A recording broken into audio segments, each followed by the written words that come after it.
Is this thing on? Welcome back to Big Mouth and fancy seeing you here in June. A very welcome, my friends, and especially my enemies. Come in, sit down, no touching. I don't do the touching. Oh, come here for a big fat hug. So, the Washington Post has posted an article about release the Snyder Cut. Warner Brothers, there is no longer any place to hide from this. There is no ignoring this. Release the damn cut. And let's move on. So should we see what the Washington Post had to say? More than a year later, Justice League fans are ramping up demands to release the Snyder Cut. More than a year and a half after Justice League debuted, the film shepherded by Zack Snyder and replacement Joss Whedon continues to fuel a longer-running tale laced with myth and intrigue. Boosted anew this week on social media, it's the ongoing narrative of fans who want Warner Brothers and DC to release an alternative edit of the movie. Not long after the November 2017 release of Justice League, which was considered a critical misfire and a commercial underperformer, the spark of hope to see a director's cut of the dceu film was stoked by fans determined to believe that a better full version, one helmed solely by Snyder, could well exist. It does. That small bonfire of a campaign which has continued to attract cultish following of diehards eventually became known by simply rallying cry, release the Snyder Cut. And this week, the Snyder Cut campaign capitalized on the latest change at Warner Brothers.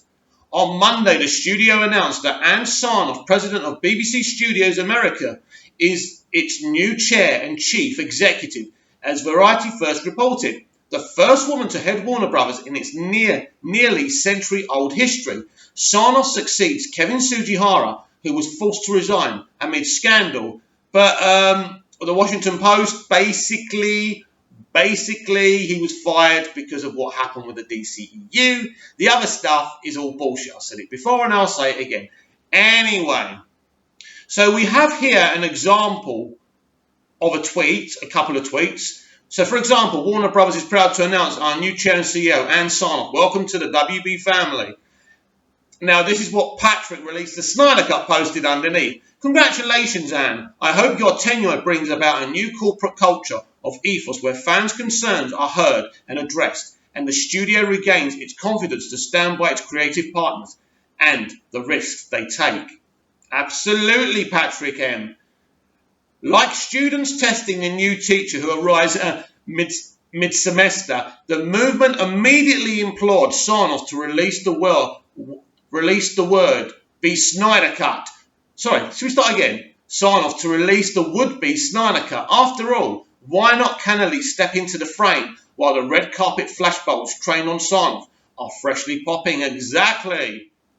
What this movement appears to revolve around most is a belief in Snyder, Man of Steel 300, as superhero director and visual auteur, and that whatever, I can never read that, or whatever it is, right, it's basically a director, right, and that whatever sort of rough cut he delivered to Warner Brothers earlier in 2017, before Whedon took over, surely is more satisfying than the stitched-together product that fans saw on screen last summer. A spokesman for Snyder told the Wall Street Journal that Snyder had never ever seen the theatrical version of Justice League. And shortly after the film opened, the wrap aimed to piece together Snyder's vision within it. The passion that has spawned accounts on Facebook, Twitter and Instagram, as well as GoFundMe campaigns, and even the winning site for Snyder Cut, which explores such questions as does the Snyder Cut exist, and how can you help get the Snyder Cut released? So does that unreleased Snyder Cut even exist? Yes, it does. The debate burns on, but continue to provide a point of renewable encouragement is word that the Snyder's early version of Justice League was given to the studios before May 2017, when it was announced that the director and his wife, producer Deborah Snyder, would exit the film, weeks after the suicide of their 20-year-old daughter. Snyder, after screening a rough cut of Justice League for fellow filmmakers and friends, wanted to add additional scenes. So he brought Joss Whedon on on board to write them, the Hollywood Reporter wrote at the time. Of course, we know this is not true. Of the transition, the Hollywood Reporter quoted now Warner Bros. Pictures Group Chairman Tony Emmerich as saying, "The directing is minimal and it has to adhere to the style and tone and the template that Zack set. We're not introducing any new characters. It's the same characters in some new scenes. He's handing the baton to Joss. But the course has really been set by Zack." But the truth was, that's not what they were doing. They brought in Whedon to write new scenes to actually to change the narrative and tone that Zack Snyder had already set up, wrote and filmed and directed. That's the truth. I still believe that despite this tragedy, we'll still end up with a great movie. Whedon received a writing credit on Justice League, with Snyder getting the sole directing credit, but the movie release that fall felt very much like a mishmash of directing styles and sensibilities, a patchwork that left many fans frustrated with the result. Here's a tweet from Izzy Corrin, released a Snyder Cut appreciation post for a small handful of those who were either cut or had roles greatly reduced in the theatrical Justice League. Warner Brothers had more recent success with solo films featuring two Justice League members, with Patty Jenkins' Wonder Woman, remember this is before Justice League, and James Wan's Aquaman, which was straight after Justice League, further fueling hopes among some fans that a rough 3 or 4 hour Justice League movie with more eloquent depictions of Wonder Woman Diana and Sea God Arthur Curry might reside in the Warner Brothers vaults.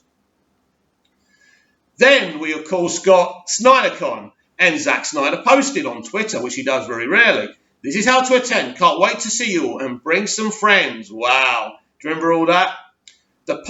This past spring, Snyder only spurred further interest in his auteur editing when he tweeted news of an event featuring his director's cut of Dawn of the Dead, Watchmen and Batman v Superman Dawn of Justice. The last one being another DCEU movie that, not unlike Justice League, was hotly debated by viewers. The key difference with those 3 previous movies, however, is that Snyder retained creative control en route to delivering a finished theatrical release. Yet in whatever condition the Snyder Cut of Justice League might exist, a tight band of fans will continue their cause, and somewhere Snyder must be grinning as long as his supposed version goes unseen. Then in fans' minds, it can forever remain a cut above. Oh, it is a cut above. There's no question about that. So that's the article. So what do we make of all this then? Well, what we make of it is that mainstream media and journalists want to talk about the Snyder Cut. This is a massive breakthrough for the movement. This is the biggest breakthrough yet, of course, because not the Wall Street Journal. We've been there, done that. Don't want to talk about them. But the Washington Post is massive. It's a massive publication. We cannot underestimate how massive this is. But at the end of the day, we can't just rest on our laurels. We have to keep on tweeting, Instagramming, going on to Vero, wielding some more facts from Zach. It's all very important, but because of the tactics we've adopted thus far, I've done it again. The Washington Post are talking about us, are talking about this movement, are talking about this film. We can get this film released, but we have to keep on fighting. And now it's in the hands and the eyes of the mainstream cinema-going public. They are reading about this now. They are hearing about this. They are interested in this. So keep that fight going.